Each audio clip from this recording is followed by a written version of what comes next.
So today has been quite a weird day. School was shorter than usual. We finished at 12, so I went to town for a few hours. We wandered a bit, did a bunch of stuff, then I went to catch the bus. Ended up waiting there for nearly an hour. Got the bus, came home, quite starving and just tired, and now I'm locked out. Yeah. And to add to all of this, my phone doesn't have a SIM card, so I can't even call my mother.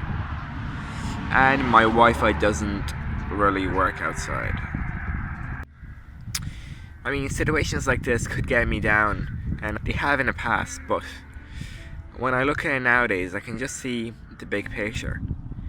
We don't need that much in life. We really don't. What we really need is just warmth, some love, and just to be in peace. I mean, sure, there are so many nice things in life, like new clothes,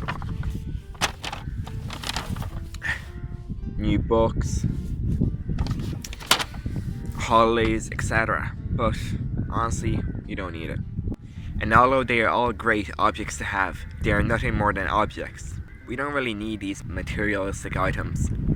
And although it is undoubtable that they aid us in so many different ways, they take us away from reality, from the moment, from now. So I'd like to spend the following few moments to talk about the ego and how materialistic items affect it.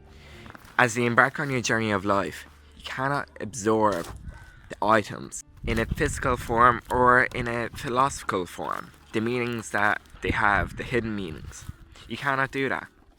You have to take life for what it is. Take it, absorb it, and live.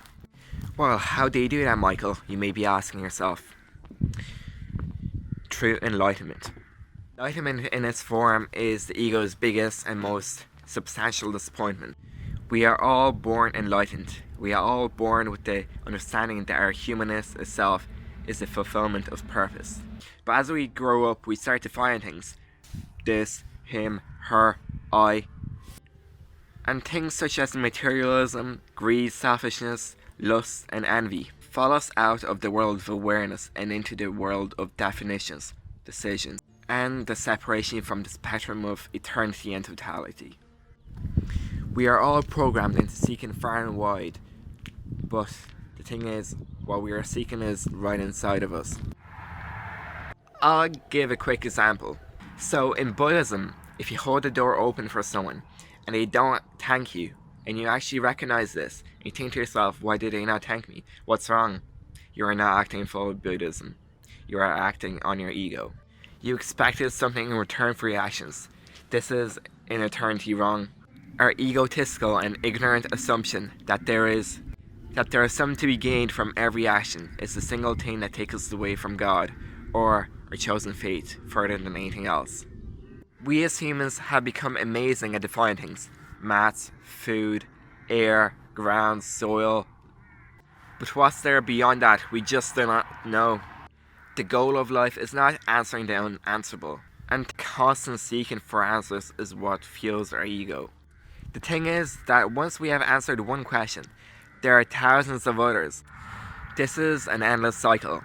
So as long as we keep on seeking a reason for being here, anything that is not being in this state right here, right now, we will not be happy, in peace, in joy.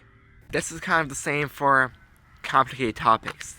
Although these may be interesting in nature, they take us away from the moment and put us in a state of duality, with us in the universe as beings versus all these other things, all these other egoic opinions. My phone died and turned off midway through recording this, so here's one last quick sentence to sum everything up. Let go of your ego, of what others think, of the attachment you have with materialistic items. For 1 hour, 1 day, 1 week, and experience life in the now for a change. This has been Sylwester Productions. Thank you for watching. More typical stuff is coming soon.